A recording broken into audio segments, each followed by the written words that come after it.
La tía pobre. 1. Al comienzo de todo teníamos un día radiante, perfecto. Era un domingo de julio por la tarde, el primer domingo del mes. 3 o 4 nubecillas blancas flotaban a lo lejos como unos exquisitos signos de puntuación puestos con cuidado. El sol vertía sus rayos sobre el mundo con entera libertad, sin nada que se interpusiera en su camino. En ese reino de julio, incluso el envoltorio plateado de chocolate, hecho una bola y arrojado sobre el césped, lanzaba orgullosos destellos como un cristal legendario del fondo de un lago. Si fijabas la vista, te dabas cuenta de que la luz contenía otra luz distinta en su interior, algo parecido a una caja dentro de otra. La luz que había dentro de la luz estaba compuesta de diminutos e incontables granos de polen. Unos granos de polen opacos y blandos. Y esos granos flotaban sin rumbo en el cielo para acabar posándose poco después, despacio, tomándose su tiempo, en la superficie de la tierra. Al volver del paseo me acerqué a la plaza que hay delante de la galería de pintura. Sentados al borde del estanque, mi compañera y yo nos quedamos contemplando perezosamente las 2 estatuas de bronce de los unicornios que había al otro lado.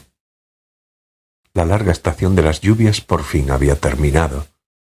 El vientecillo del verano recién estrenado mecía con suavidad las hojas de los robles y levantaba, de vez en cuando, algún rizo en la superficie de aquel estanque poco profundo. De forma idéntica, el tiempo avanzaba y se detenía y avanzaba.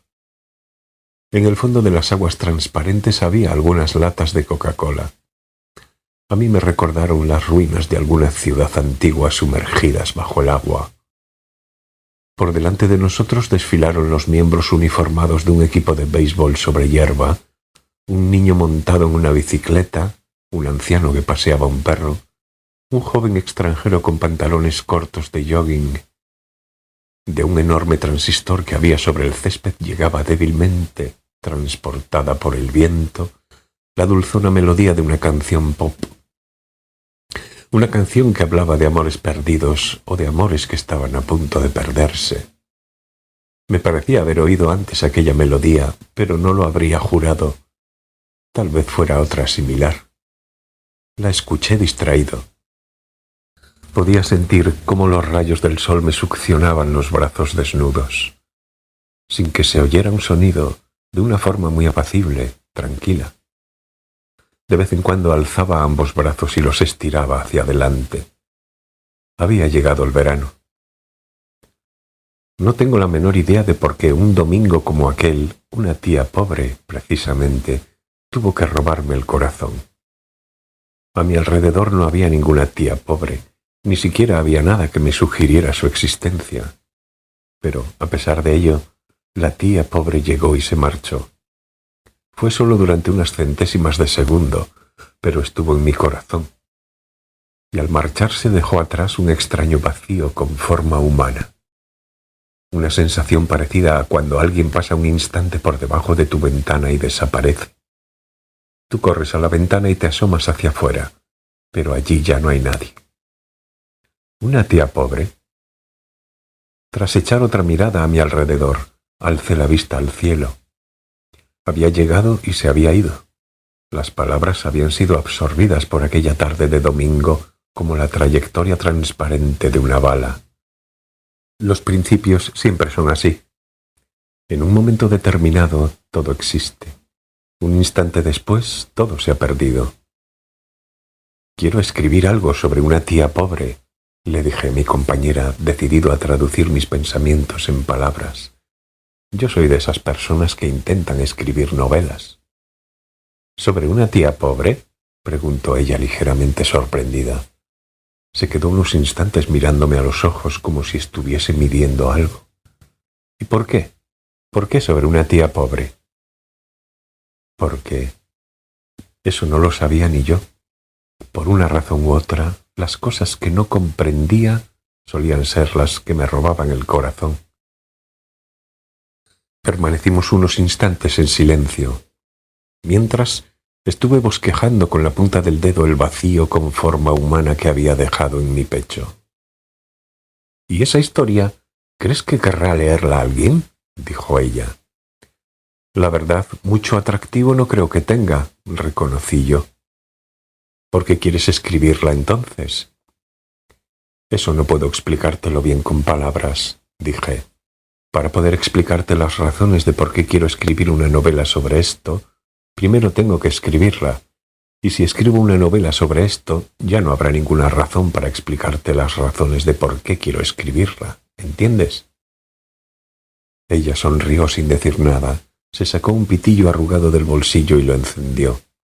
Ella siempre los arruga. A veces están tan desmenuzados que ni siquiera puede encenderlos. Pero esa vez lo prendió sin dificultad. —Por cierto —dijo ella—, ¿tienes alguna tía pobre? —No —respondí—. Yo sí, un ejemplar auténtico, una verdadera tía pobre. Estuvo viviendo unos años con nosotros. La miré a los ojos. Su mirada era tan serena como de costumbre. —Pero yo no quiero escribir nada sobre mi tía —dijo ella—. No pienso escribir ni una palabra. En el transistor empezó a sonar otra canción. Se parecía a la anterior, pero esta no recordaba haberla oído nunca. —Tú no tienes ninguna tía pobre —prosiguió ella—, pero quieres escribir algo sobre una. En cambio, yo tengo una auténtica tía pobre, pero no quiero escribir nada sobre ella. ¿No te parece un poco extraño todo esto? Asentí. —¿Por qué será? En vez de responder, ella se limitó a ladear un poco la cabeza. De espaldas a mí, sumergió sus finos dedos en el agua. Fue como si la pregunta pasara a través de sus dedos hasta ser absorbida por las ruinas del fondo del agua. Seguro que mi señal de interrogación aún sigue allí, sumergida en el fondo del estanque, lanzando brillantes destellos como un fragmento de bruñido metal. Y posiblemente les haga la misma pregunta a las latas a su alrededor. ¿Por qué será? ¿Por qué será? ¿Por qué será? Ella dejó caer al suelo las cenizas desmenuzadas de la punta de un cigarrillo desmenuzado. A decir verdad, hay unas cuantas cosas que también a mí me gustaría contar sobre mi tía, pero yo no sabría encontrar las palabras adecuadas. A mí eso me supera, porque yo conozco a una tía pobre de carne y hueso, dijo ella mordisqueándose los labios. Pero creo que eso va mucho más lejos de lo que tú te piensas. Alcé la vista de nuevo hacia las estatuas de los unicornios. Ambos estaban agitando las patas delanteras al viento, irritados por el paso del tiempo que los había abandonado en algún lugar del pasado. Tras frotarse varias veces contra las mangas de la camisa los dedos que había sumergido en el agua, ella se volvió hacia adelante. «Tú vas a escribir sobre una tía pobre», dijo. «Vas a encargarte de eso. Y, no sé, al menos a mí me parece que asumir esa responsabilidad implica ofrecer, a la vez, algún tipo de ayuda. ¿Y tú serías capaz de hacerlo? Si tú ni siquiera tienes una tía pobre de verdad». Lancé un profundo suspiro. «Lo siento», se disculpó. «No te preocupes, posiblemente tengas razón», admití yo. «Pues sí, porque yo no tengo una tía pobre de verdad». Parece la letra de una canción. 2. Tal vez en tu familia tampoco haya una tía pobre. Este sería entonces un punto que tú y yo tendríamos en común. El hecho de que nuestras familias carezcan de una tía pobre. Como punto en común es un poco raro. Como lo sería, por ejemplo, compartir un charco una apacible mañana. Pero seguro que tú, al menos, sí habrás visto una tía pobre en alguna boda. Porque, al igual que en todas las librerías hay un libro que lleva mucho tiempo abandonado en un rincón sin que nadie lo ojee, al igual que en todos los armarios hay una camisa que apenas se usa, en todas las bodas hay una tía pobre. Apenas se la presentan a la gente, apenas conversan con ella, nadie le pide que pronuncie unas palabras, se limita a permanecer sentada a la mesa como una botella de leche vacía.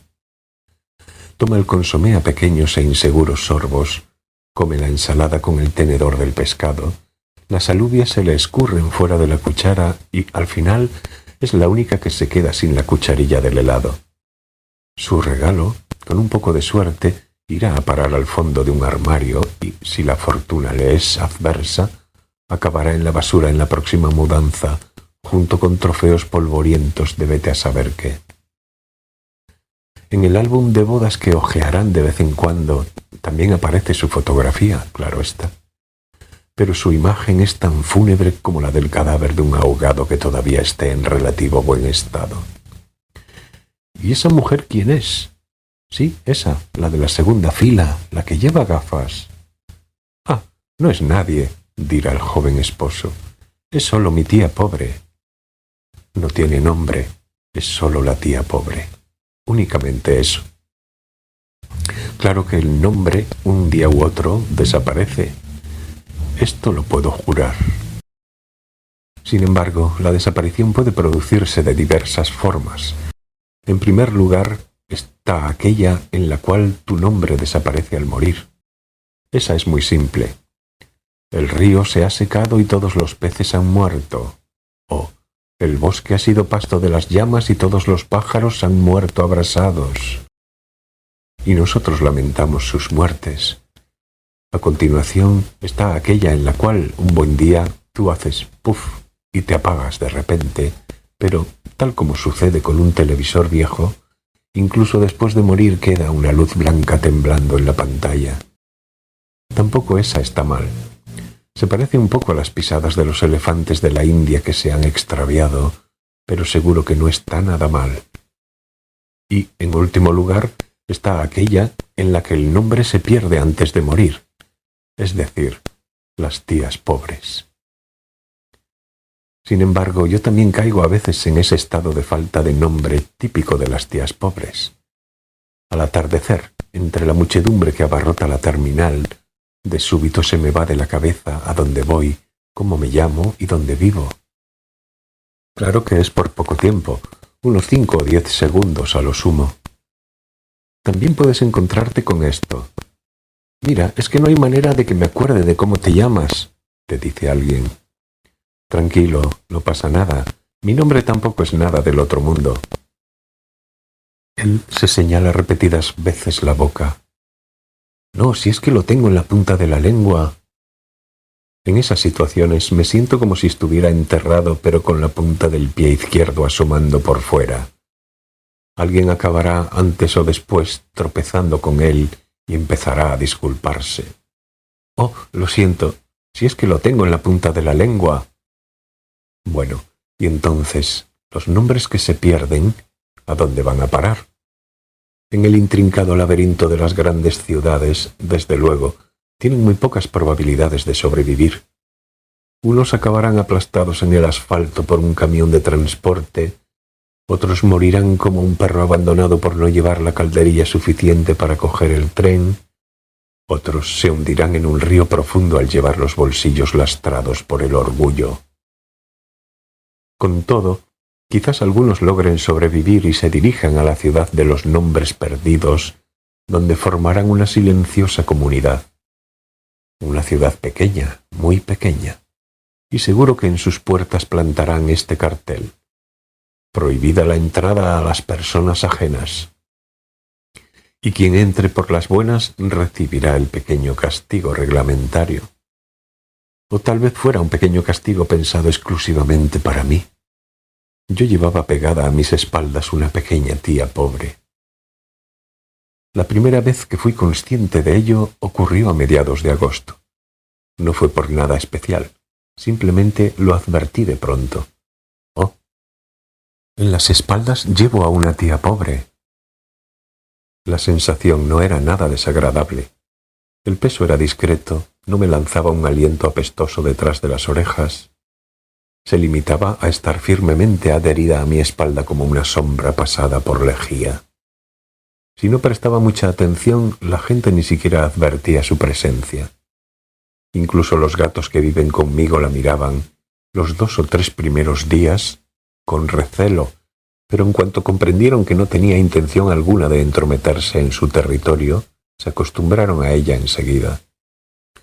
Algunos amigos míos, sin embargo, no lograban relajarse en su presencia, porque, mientras estábamos bebiendo, ella les iba echando rápidas ojeadas por encima de mi hombro. «Pues yo no me siento cómodo». «No te preocupes», dije yo, «pero sí es muy tranquila, y además es completamente inofensiva». «Eso ya lo sé, pero, ¿cómo te diría? Es que me deprime». «Pues no la mires». «Ya, claro», replicaba él con un suspiro. «¿Y dónde se te ha colgado eso a la espalda?» «No se trata de dónde», respondí. «Es solo que estoy rumiando unas cosas todo el día. Solo eso». Él asintió y suspiró. «Creo que ya sé lo que quieres decir. Si es que tú siempre has tenido ese carácter». «Pues sí». Y, sin excesivo entusiasmo, seguimos bebiendo whisky alrededor de 1 hora más. «Oye», le pregunté yo, «¿por qué la encuentras deprimente?» «Es que... vamos, que me da la impresión de que mi madre no me quita los ojos de encima». «¿Ah, sí? ¿Y por qué debe de ser?» «¿Qué por qué?», exclamó él con cara de espanto. «Pues porque es mi madre lo que llevas pegado a la espalda». Al contrastar las impresiones de varias personas, porque yo, por mí mismo, no podía mirarme la espalda, llegué a la conclusión de que lo que llevaba pegado detrás no era una tía pobre con una forma definida, sino una especie de ser etéreo que cambiaba de forma según las imágenes que tuviera en mente quien la miraba. Para un amigo mío era una perra de raza Akita, que se le había muerto de cáncer de esófago el otoño anterior. A los 15 años, ya era muy vieja la pobre, pero es que el cáncer de esófago es horroroso. Pobre bicho. ¿De cáncer de esófago? Sí, un cáncer que se forma en el esófago. Algo terrible. Dios me libre de algo parecido. La pobre se pasaba el día gimiendo. Y hacía. Yo quería matarla para que no sufriera más, pero mi madre no quiso. ¿Y por qué no? Vete a saber. No debía de querer ensuciarse las manos, respondió él con acento sombrío. Total, que estuvo 2 meses con el gota a gota enchufado, uno que se coloca en el suelo. Olía que apestaba. En este punto se calló por unos instantes. No es que fuera un buen perro, en absoluto. Era una cobardica y ladraba a todo bicho viviente. Vamos, que no servía para nada. También pilló una enfermedad en la piel. Asentí. La pobre habría sido más feliz si hubiera nacido cigarra. Al menos se habría podido pasar el día chillando sin que la molestara nadie. Y, además, no habría tenido cáncer de esófago. Pero ella seguía siendo una perra y estaba montada a mi espalda con el tubo de instilación colgándole de la boca. Para cierto agente inmobiliario era una maestra que había tenido mucho tiempo atrás, en primaria. El año 25 de Showa. Año 1950, nota de la traductora. Sí, diría que fue el año en que empezó la guerra de Corea, dijo él enjugándose el sudor con una gruesa toallita. Fue nuestra tutora durante 2 años. ¡Qué tiempos aquellos! Claro que de ella ya ni me acordaba. Parecía tomarme por un pariente de la antigua maestra y me invitó a un muchiga, té de cebada tostada, nota de la traductora. Pensándolo bien, era una pobre mujer. El mismo año en que se casó llamaron al marido a filas y él murió dentro de un buque de carga a medio camino del frente. Eso debió de ser el año 18 de Showa. Año 1943, nota de la traductora. Ella siguió dando clases en primaria, pero al año siguiente se abrasó en los bombardeos. Se quemó desde la mejilla izquierda, así, brazo abajo. Se trazó una larga línea con la punta del dedo desde la mejilla hasta el brazo izquierdo. Se acabó la muchiga de un trago y volvió a enjugarse el sudor con la toallita. Por lo visto, había sido muy guapa. Pobre mujer. pero dicen que hasta le cambió el carácter. Si aún vive, ahora debe de tener casi 60 años. Sí, seguro que fue el 25 de Showa. Y así fue tomando la forma del plano de un rincón de la ciudad o de una participación de boda. Y, teniendo como base de operaciones mi espalda, la tía pobre fue ampliando poco a poco su círculo de influencia. Pero, al mismo tiempo, mis amigos se fueron apartando de mi lado, uno tras otro, de la misma forma que un peine va perdiendo sus púas.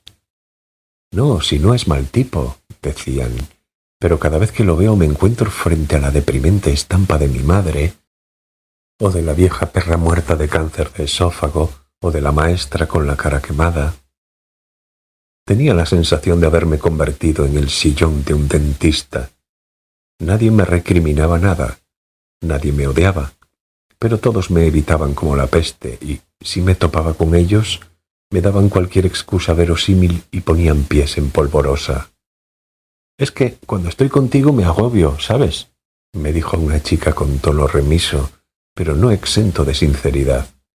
«Si lo que llevas a la espalda fuera un paragüero, pues aún podría soportarlo, pero eso...». «Un paragüero. ¿Qué le vamos a hacer?», pensé. Las relaciones sociales nunca habían sido mi fuerte. Además, no quería vivir con un paragüero colgado a la espalda. Tal como he dicho, mis amigos me evitaban, pero, a cambio, empezaron a disputárseme los medios de comunicación. Revistas en su mayoría. Un día sí, otro no, venían a fotografiarnos a la tía pobre y a mí, se exasperaban al ver que ella no salía bien en las fotos, me acribillaban a preguntas que no venían a cuento y se iban. Yo esperaba que el hecho de salir en las revistas me conduciría a descubrir algo nuevo o a que se desarrollase algo con respecto a la tía pobre. Pero no se produjo ningún descubrimiento y tampoco hubo evolución alguna. Lo único que conseguí fue agotarme. Incluso salimos en el morning show de la televisión. Me tuve que levantar a las 6 de la mañana, me montaron en un coche, me llevaron a los estudios de televisión y me hicieron tomar un café dudoso. Unos tipos incomprensibles me rodearon llevando a cabo cosas incomprensibles. Me entraron ganas de coger la puerta y largarme, pero antes de que tuviera la posibilidad de hacerlo, llegó mi turno. El presentador, cuando no le enfocaban las cámaras, era un tipo malhumorado, arrogante y superficial. No perdía la ocasión de meterse con quienes le rodeaban. Nada más verlo, le cogí antipatía, pero en cuanto se encendió la luz roja, experimentó una brusca transformación. Se convirtió en un sonriente, simpático e inteligente hombre de mediana edad. «Vamos a dar inicio a la sección Cosas así también existen», dijo dirigiéndose a las cámaras. «Empezaremos con nuestro invitado, el señor...», que se encontró de pronto con que tenía a una tía pobre cargada a la espalda. Y, ciertamente, pocas son las personas que se hallan en semejante situación. Esta mañana desearía que nos contara cómo sucedió todo y, también, las dificultades que ha tenido que afrontar. ¿Qué le parece a usted? ¿Encuentra muy incómodo llevar a una tía pobre a la espalda? Pues no es particularmente incómodo o problemático, la verdad, dije. Pesa poco, no come ni bebe. ¿Tampoco le duele a usted la espalda? No. ¿Desde cuándo la lleva usted pegada ahí? Intenté explicarles de forma concisa la historia de la plaza de las estatuas de los unicornios, pero el presentador no pareció entender su significado. En resumen, dijo tras un carraspeo, que usted se encontraba sentado en el borde de un estanque y que la tía pobre que estaba oculta en su interior se le subió a la espalda y lo poseyó. Que no es eso, le dije sacudiendo la cabeza. Uf, pensé, lo sabía, no tendría que haber venido a este sitio. Total, lo único que esperan es algo que les haga reír o una historia de terror de segunda categoría. La tía pobre no es un fantasma, ni estaba oculta en ninguna parte, ni ha poseído a nadie. Está hecha solo de palabras, expliqué con hastío. Únicamente palabras. Nadie abrió la boca. O sea, que puesto que las palabras son como electrodos que conectan con la mente, si a través de ellas envías el mismo estímulo una y otra vez, se producirá sin falta una reacción. No hace falta decir que esta reacción será completamente distinta según la persona. En mi caso ha adoptado la forma de un ser independiente, exactamente igual que si la lengua se te fuera hinchando deprisa dentro de la boca. Lo que se me pegó a la espalda, en definitiva, fueron las palabras «tía pobre». Unas palabras sin significado, sin forma. Iría más allá y diría que son un signo conceptual. El presentador puso cara de apuro. Usted dice que no tienen ni significado ni forma, pero nosotros podemos ver claramente una especie de figura colgada a su espalda, y eso tiene un significado para cada uno de nosotros. Me encogí de hombros. Y eso es un signo, ¿no le parece? En ese caso, saltó a mi lado una joven colaboradora deseosa de reconducir la situación al ver que entrábamos en terreno estéril. Si usted lo desea, podrá hacer desaparecer a su antojo esta imagen o este ser. No, eso no es posible. Una vez surge, continúa existiendo de modo independiente a mi voluntad. Es como la memoria. Hay recuerdos, por ejemplo, que por más que quieras borrarlos, te es imposible hacerlo. Pues esto es igual. La joven colaboradora siguió preguntando con aire de estar poco convencida. Por ejemplo, este proceso que ha mencionado usted de convertir palabras en signos conceptuales, ¿podría efectuarlo yo también? No sé qué tal resultaría, pero en principio sí, le dije. ¿Y si yo, intervino el presentador, repitiera una y otra vez la palabra conceptual, es posible que algún día me apareciera en la espalda una figura de lo conceptual, ¿no es así? En principio sí, respondí mecánicamente.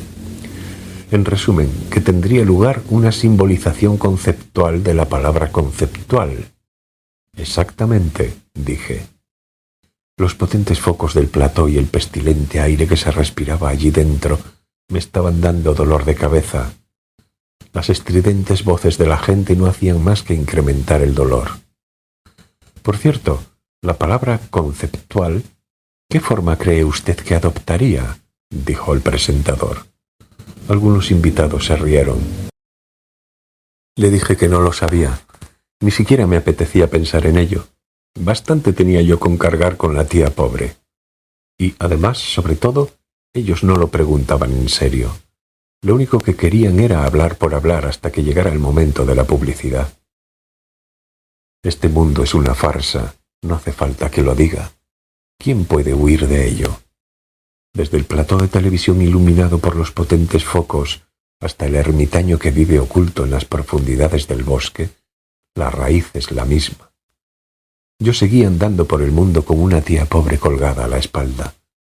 En el circo de este mundo yo era un payaso de primera, porque tenía una tía pobre pegada a la espalda.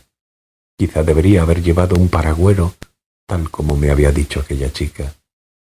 Entonces la gente tal vez me hubiese admitido en su grupo. Y yo cada 15 días habría pintado el paragüero de un color distinto y habría ido a todas las fiestas. «Oh, esta semana llevas el paragüero de color rosa», me diría alguien. «Pues sí», respondería yo, «y la semana que viene vendré de verde esmeralda». Quizás incluso habría chicas deseosas de meterse en la cama con un hombre que cargara con un paragüero de color rosa. Pero, por desgracia, lo que yo llevaba a la espalda no era un paragüero, sino una tía pobre. Con el paso del tiempo, la gente fue perdiendo el interés en nosotros. En definitiva, tal como dijo mi compañera, ¿a quién va a interesarle una historia sobre una tía pobre? Una vez que la fugaz curiosidad inicial siguió el camino que tenía que seguir y desapareció, lo único que dejó tras de sí fue un silencio parecido al de las profundidades marinas. Un silencio tan profundo como el hecho de que la tía pobre y yo nos hubiésemos convertido en un solo cuerpo. 3. «Te vi el otro día por la tele», me dijo mi compañera. Estábamos sentados en el borde de aquel mismo estanque. Hacía 3 meses de nuestro último encuentro. Había llegado el otoño. El tiempo había transcurrido en un abrir y cerrar de ojos. Era la primera vez que habíamos estado tanto tiempo sin vernos. Pareces un poco cansado. Lo estoy, muchísimo, dije. ¿No pareces tú? Asentí. Era cierto. No parecía yo. Ella dobló repetidas veces las mangas de la chaqueta de su chándal sobre las rodillas. Las plegaba y las desplegaba y volvía a plegarlas, como si hiciera retroceder y avanzar el tiempo una y otra vez. Parece que tú también has conseguido tener una tía pobre, ¿no? Comentó ella. Eso parece, dije yo.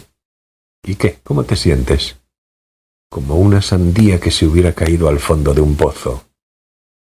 Ella se rió mientras acariciaba, como si fuera un gato, la suave chaqueta de chándal que tenía cuidadosamente doblada sobre las rodillas. ¿Y ya sabes cómo es? Un poco, creo, contesté. Al menos creo que estoy a punto de saberlo. ¿Has podido escribir algo entonces?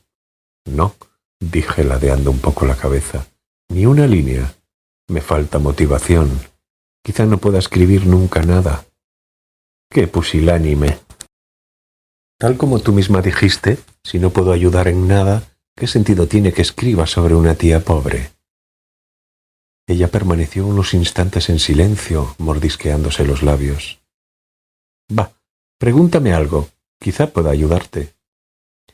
¿Como voz autorizada en tías pobres? Pues sí, dijo ella.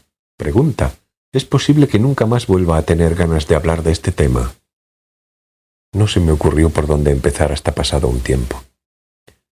A veces me pregunto qué tipo de personas se convierten en tías pobres. ¿Lo son de nacimiento?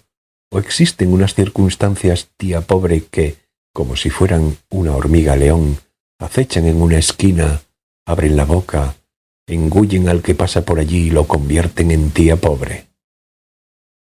Ella hizo una serie de movimientos afirmativos con la cabeza, como indicándome que aquella era una buena pregunta. Las dos cosas son lo mismo, seguro, dijo ella. ¿Cómo que son lo mismo? Sí, en resumen, que tal vez una tía pobre tenga una infancia tía pobre y una juventud tía pobre. O quizá no, pero eso no importa.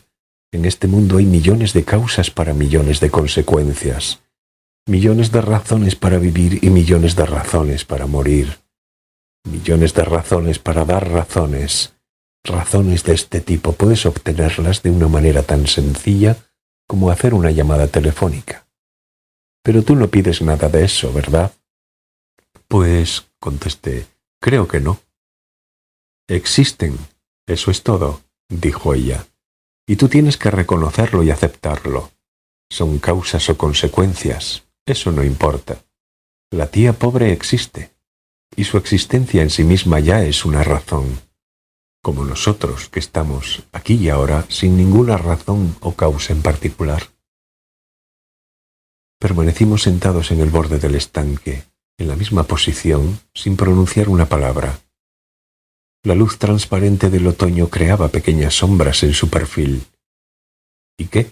¿No vas a preguntarme qué veo en tu espalda? Dijo.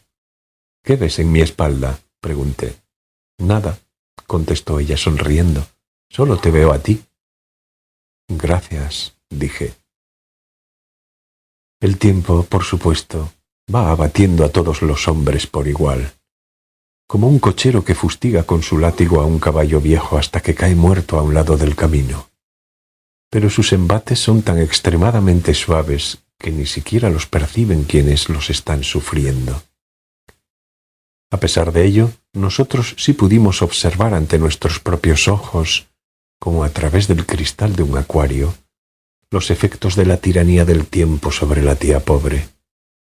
Dentro del angosto recipiente de cristal, el tiempo estaba estrujando a la tía pobre como si fuera una naranja, pero no salía ni una gota de zumo. Lo que me fascinaba era la perfección de su interior. Y ya no sale ni una gota, de veras. Sí, la perfección está sentada sobre el núcleo de la existencia de la tía pobre como un cadáver enterrado en un glaciar, un magnífico glaciar que parece hecho de acero inoxidable. Solo 10.000 años de sol podrían fundirlo. Claro que la tía pobre no durará 10.000 años, así que ella vivirá con esta perfección, morirá con esta perfección y será enterrada con esta perfección. La perfección de debajo de la tierra y sobre la tía pobre. En fin, quizás a lo largo de 10.000 años el glaciar se vaya fundiendo dentro de las tinieblas y la perfección empuje hacia arriba, logre reventar la tumba y salir afuera.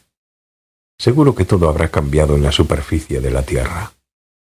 Pero si todavía se hicieran ceremonias de boda, la perfección que habría dejado la tía pobre quizás sería invitada a un banquete, se comería todos los platos del menú con modales exquisitos, se pondría en pie y pronunciaría unas emotivas palabras de felicitación. Pero, ¿qué más da? Dejémoslo. Esto, en definitiva, no sucederá hasta el año 11.980 después de Cristo. 4. La tía pobre dejó mi espalda a finales de otoño. Recordé que debía resolver unos asuntos antes de que llegara el invierno y, junto con la tía pobre, cogí un tren de cercanías. A aquellas horas de la tarde, los pasajeros podían contarse con los dedos de una mano. Hacía mucho tiempo que no daba un paseo tan largo y me quedé contemplando con deleite el paisaje que discurría al otro lado de la ventanilla. El aire era claro y penetrante. Las montañas estaban teñidas de un color azul casi artificial. Los árboles que aparecían de trecho en trecho a lo largo de la vía estaban cargados de frutos rojos. Durante el viaje de vuelta, frente a mí, solo había sentada una mujer delgada, que debía de estar en la mitad de la treintena, junto con sus 2 hijos. A la izquierda de la madre estaba la hija mayor, una niña vestida con lo que parecía el uniforme del parvulario, de sarga azul marino, y un sombrero recién estrenado de fieltro gris con una cinta roja en la cabeza. Un bonito sombrero de ala estrecha y redonda. A la derecha de la madre estaba el niño de unos 3 años. No llamaban la atención por nada en particular. Tanto sus facciones como los atuendos que llevaban eran normales y corrientes. La madre cargaba con un gran paquete y tenía cara de cansancio. Claro que la mayoría de madres la tienen. Así que apenas reparé en ellos. Me limité a echarles una rápida ojeada cuando subieron al tren y se sentaron frente a mí. Después bajé la vista y me concentré en la lectura de un libro de bolsillo. Pronto llegó a mis oídos la quejumbrosa voz de la niña. Tenía un tono irritado, apremiante, como de protesta. «¡Qué pesada! Te he dicho 1000 veces que te estés calladita en el tren», oí que le decía la madre. La madre estaba absorta en la lectura de una revista que había desplegado sobre el paquete que llevaba en las rodillas. «Es que, mamá, mi sombrero», dijo la niña. «Cállate», le espetó la madre. La niña iba a objetar algo, pero se tragó las palabras y cerró la boca con aire descontento. El niño, que estaba sentado al otro lado de la madre, le había quitado a su hermana de un tirón el sombrero de la cabeza y ahora lo estaba manoseando. La niña alargó el brazo e intentó quitárselo, pero el niño se retorció, decidido a no soltar el sombrero por nada del mundo. «¡Va a romper el sombrero!», exclamó la niña al borde del llanto. Con cara de fastidio, la madre echó una rápida ojeada al niño, alargó la mano e intentó coger el sombrero. Pero el niño, agarrándolo con fuerza con ambas manos, se negó tercamente a soltarlo. La madre lo dejó correr. Le dijo a la niña algo como: «Déjalo jugar un rato con él, que se cansará enseguida». La niña no pareció muy convencida, pero no replicó. Sabía que lo único que conseguiría con ello sería que la riñeran. Apretó los labios y clavó la mirada en el sombrero, todavía en manos de su hermano pequeño. La madre seguía leyendo la revista. Poco después, el niño empezó a tirar del lazo rojo del sombrero. El desinterés de la madre, por lo visto, lo había envalentonado. Sabía que estirando del lazo irritaba a su hermana, y lo hacía adrede. Era un acto lleno de malicia. Me enfadé incluso yo. Me entraron ganas de levantarme y de arrancarle el sombrero de las manos. La niña miraba fijamente a su hermano en silencio. Parecía estar rumiando algo. De pronto se levantó. Le soltó a su hermano un bofetón en la mejilla. Aprovechó el instante en que éste retrocedía amedrentado para quitarle el sombrero y volvió a su asiento, veloz como una centella. Ocurrió en un abrir y cerrar de ojos. A la madre y al niño, comprender la situación les llevó lo que se tarda en aspirar una profunda bocanada de aire. De repente el hermano pequeño empezó a berrear y, al mismo tiempo, la madre le dio una fuerte palmada a la niña en la rodilla desnuda. Luego se volvió hacia el niño, le acarició la mejilla e intentó que dejara de llorar. Pero el niño siguió berreando. «Pero, mamá, es que mi sombrero», dijo la niña.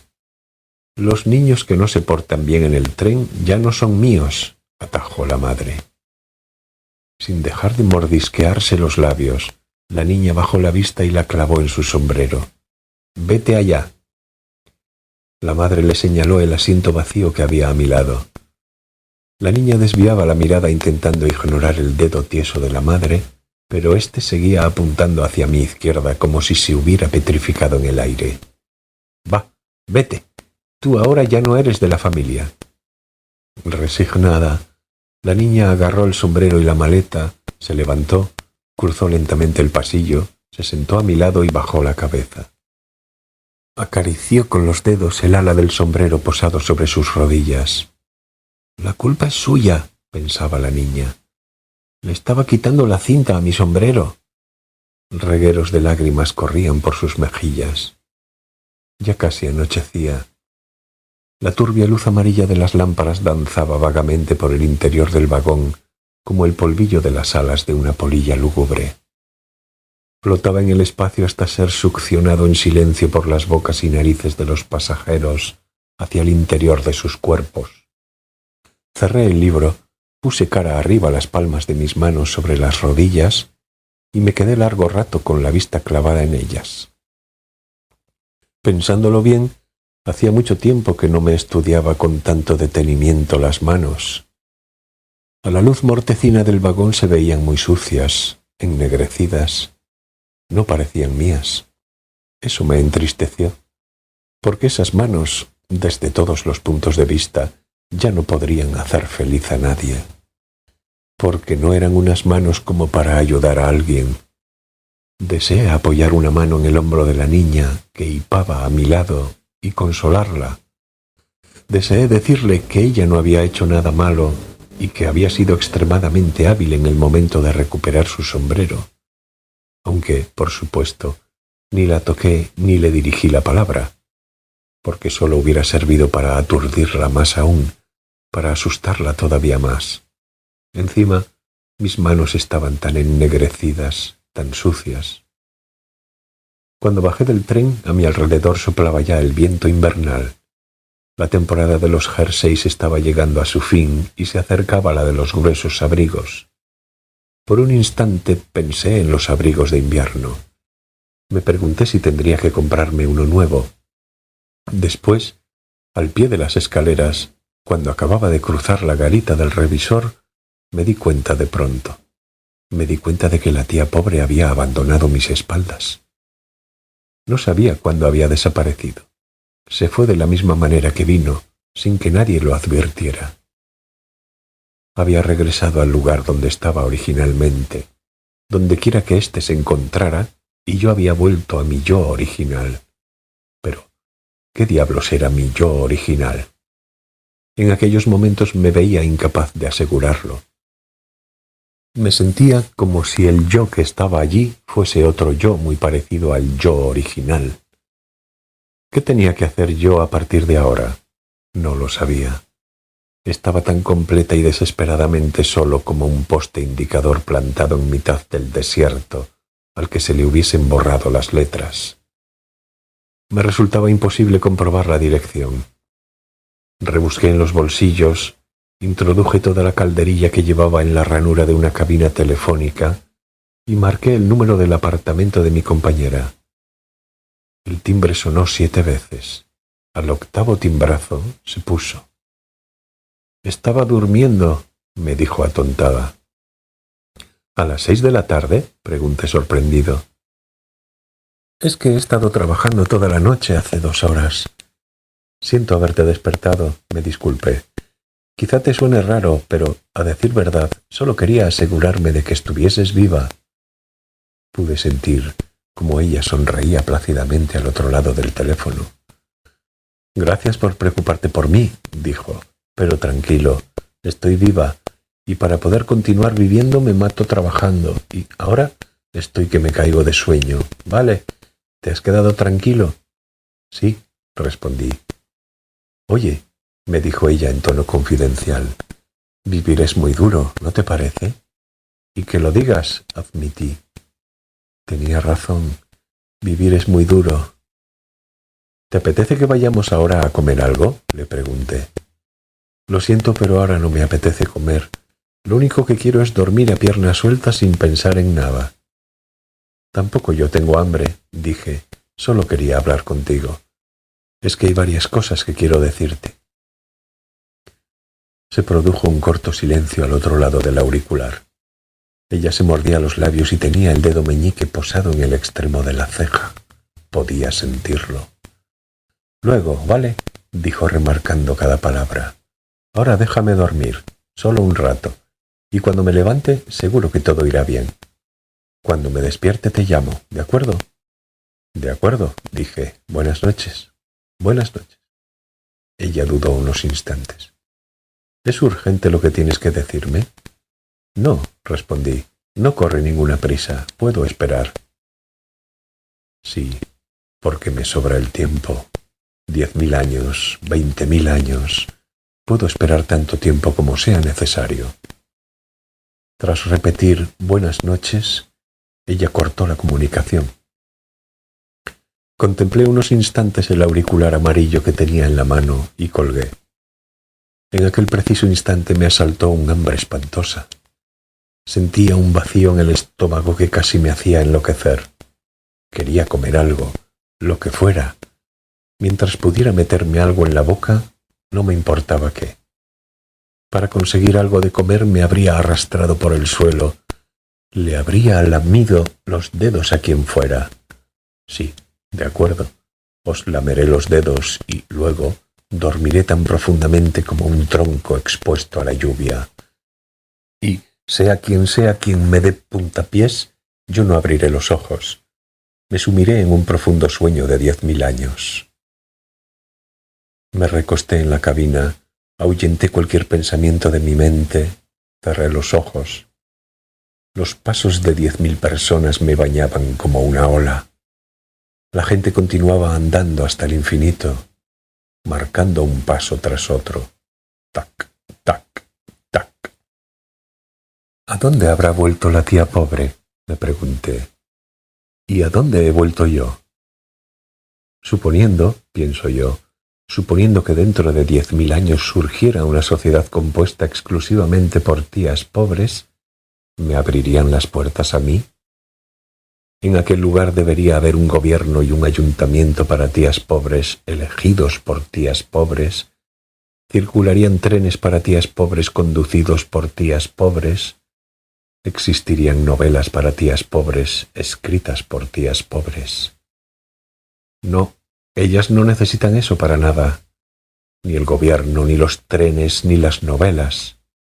Ellas preferirían, más bien, hacer una especie de enormes botellas de vinagre en las que poder meterse y llevar una vida silenciosa y apacible. Desde el aire veríamos decenas, centenas de miles de esas botellas alineadas sobre la superficie de la tierra, hasta donde alcanzara la vista. Seguro que sería un paisaje tan hermoso que te dejaría sin aliento. Sí, y suponiendo que en ese mundo hubiera un pequeño espacio para la poesía, yo querría escribir un poema. Y tendría el honor de ser el primer insigne poeta del mundo de las tías pobres.